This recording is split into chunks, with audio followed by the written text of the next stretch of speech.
os direitos das mulheres, sejam esses direitos de igualdade civil e econômica, como também os direitos reprodutivos e sexuais, passam em todo o mundo por avanços, mas também por fortes ataques. Ano passado, tivemos um retrocesso implantado pela Suprema Corte dos Estados Unidos em torno do direito ao aborto legal, depois de quase 50 anos de existência do aborto legal naquele país, que abriu a possibilidade e vem sendo explorada pelos estados dirigidos pelos ultraconservadores do Partido Republicano, de ilegalizar totalmente a prática em seus territórios e até mesmo criminalizar. Então a gente está com essa situação. E agora, há poucos dias, chegou-se a um ponto que um dos estados, no caso o Alabama, a sua Suprema Corte, né, a Suprema Corte Estadual do Alabama, reconheceu juridicamente os embriões congelados, né, como pessoas, criando embaraços até para fertilização in vitro e usando para isso argumentos religiosos. Em outros estados, até a pílula do dia seguinte é ilegalizada.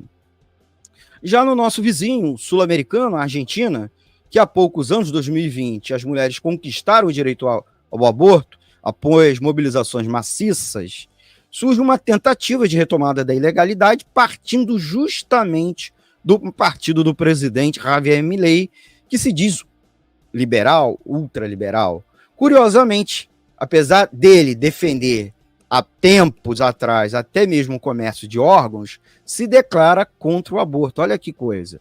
O mesmo Milei, que estaria em processo de conversão ao judaísmo, viajou há poucas semanas a Israel, visitou o Muro das Lamentações e posou apoiando o governo sionista Benjamin Netanyahu.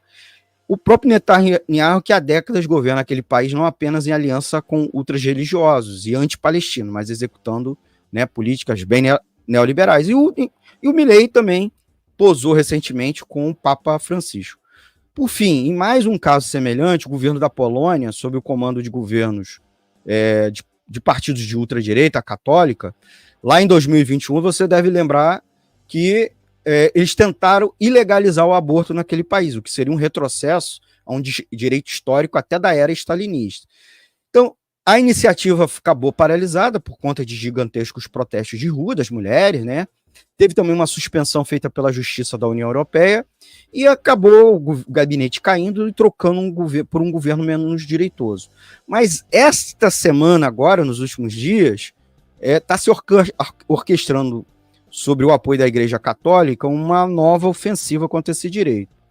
E aqui mesmo no Brasil, né, se pretende um projeto proibindo o aborto legalizado, que hoje é restrito ao risco de vida à mãe, estupro e feto anencefalo, mas tem um projeto de lei né, sendo construído pela bancada da Bíblia. Né? São Paulo, outro ataque, né, o Hospital Pérola Byton, de referência ao atendimento das mulheres vítimas de violência, teve o procedimento de aborto suspenso por determinação do prefeito Ricardo Nunes, ele que tenta a reeleição com o apoio dos bolsonaristas. Falei pra caramba, mas dei essa localizada no contexto para te perguntar como podemos analisar, principalmente no contexto internacional, uma ofensiva, né, de tentativa de transformar o aborto, ilegalizar, mesmo onde é legalizado, e outros temas ligados à reprodução, à saúde reprodutiva, muito na mira da ultradireita, né? Seja a ultradireita laica, seja ela religiosa, que transformou esse ponto num debate público central, né, no mundo afora. O que está acontecendo? Qual é a sua análise? Dê sua opinião aqui para os nossos ouvintes. Economia é fácil. A informação traduzida para a sua linguagem. Com Almir Cesar Filho. Isso faz parte da crise econômica. A crise do capitalismo, que não consegue atender, não consegue garantir. O capitalismo, qual foi a grande palavra de ordem? O capitalismo é aquele que garante liberdade, igualdade e fraternidade, certo? Foi esse daí o ideal da Revolução Francesa, né? E a gente está vendo que não garantiu.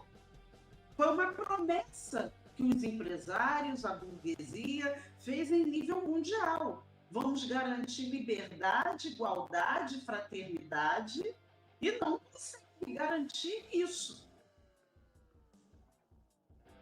Né? O que aconteceu com a própria Olympe de Gouges, quando ela começou a fazer esse debate da igualdade, e que foi para a guilhotina. Então, ali já mostrava que era uma sociedade que não ia levar isso muito à frente. Porque a liberdade, ela é para quem?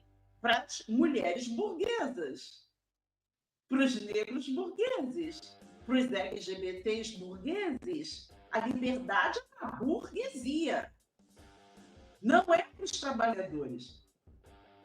A gente vive numa sociedade brutalmente desigual e que faz toda uma propaganda irreal, né, de igualdade. E que não tem. Por exemplo, o que está por trás de toda essa ofensiva na questão do aborto? Em primeiro lugar, aborto não é uma questão religiosa, aborto é uma questão de saúde pública. É isso. É uma questão de saúde pública. É impedir a morte das mulheres.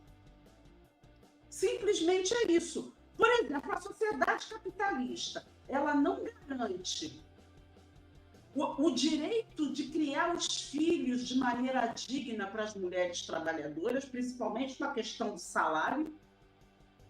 O capitalismo não garante, né? E também, se a mulher, ao ver essa responsabilidade, ela não tem condições, ela opta por interromper a gravidez, por não ter, ela também não garante isso. Na minha opinião, o que está por trás desse processo? É a continuidade da mortandade de mulheres, é seguir destruindo força produtiva, seguir destruindo trabalhadores para lucrar. É isso. Segundo ponto, tirar as mulheres do mercado de trabalho. Voltar àquela ideia de que o lugar da mulher, o trabalho da mulher é em casa. O trabalho da mulher fora de casa é bico. É para pagar o alfinete, é para ajudar ao homem, complementar, porque o trabalho da mulher é em casa. Gente, isso não tem sentido. A maioria das famílias de trabalhadores são chefiadas pelas mulheres. Isso é, os homens têm limite, uma coisa que a Daniele Borges coloca muito bem, os homens têm limite nos gastos deles. Dá lá uma pensãozinha e tudo bem. Agora a mulher não. A mulher não tem limite dos gastos dela. Principalmente quando é em caso de separação. Então, exatamente isso, na minha opinião. Essa questão do aborto é política de privatização da saúde, porque para as mulheres burguesas o aborto é garantido. Mais uma vez aí, a falsidade. Para as mulheres burguesas da classe média alta, elas têm clínicas super sofisticadas. Isso é, você vê uma sociedade que sexualiza tudo, uma sociedade que garante... Vocês falaram dos Estados Unidos, isso é, os Estados Unidos é o maior consumidor de prostituição infantil. É o maior consumidor do tráfico humano de mulheres, de abuso, de pedofilia. Entendeu?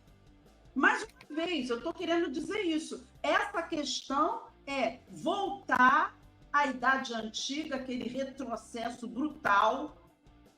Entendeu? É isso, a Dani falou, pela lei atual, a pensão alimentícia é de até 30% do salário dos homens.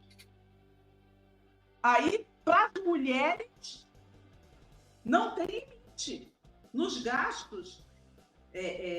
Então, isso é uma sociedade de extermínio, de feminicídio, extermínio, pouca perspectiva de mulheres. Para as mulheres, é isso. E essas leis aí de aborto é simplesmente, entendeu? Tirar as mulheres do mercado de trabalho, né? Botar as mulheres para poder serem mesmo escravas, institucionalizar a escravidão doméstica das mulheres. Por isso que é fundamental mulheres e homens, negros e negras, LGBT, se unirem contra todas as retiradas de direito e toda exploração da burguesia. Muito bem, a gente está conversando com o Deise Oliveira sobre igualdade de gênero. Pode falar, Deise. Um refrão do movimento de mulheres, entendeu? O que tem que ter? Tem que ter educação sexual para não abortar, tá? Tem que ter educação sexual. As mulheres têm que conhecer seu próprio corpo, conhecer o corpo dos homens, os homens conhecerem os corpos das mulheres. Tem que ter educação sexual nas escolas para isso, porque é vida, certo? É vida, você se salva com informação. A ignorância é a maior amiga das doenças, né? Enfim, então é isso, educação sexual. Tá? Para não abortar, para viver melhor, para ter saúde sexual. Primeira coisa. Segunda coisa, aborto e aborto legal para não morrer. É isso. Entende? Essa daí é uma questão fundamental para a gente poder lembrar. E aborto é uma questão de saúde pública. Como os governos estão querendo privatizar tudo, isso é investimento zero nas áreas sociais e sobrar dinheiro para poder dar investimento, fazer os ricos ficarem cada vez mais ricos, entende? Enfim, é por isso que eles estão fazendo toda essa ofensiva, que faz parte da privatização da saúde contra o aborto legal e seguro. Exatamente. Muito bem. Deise Oliveira,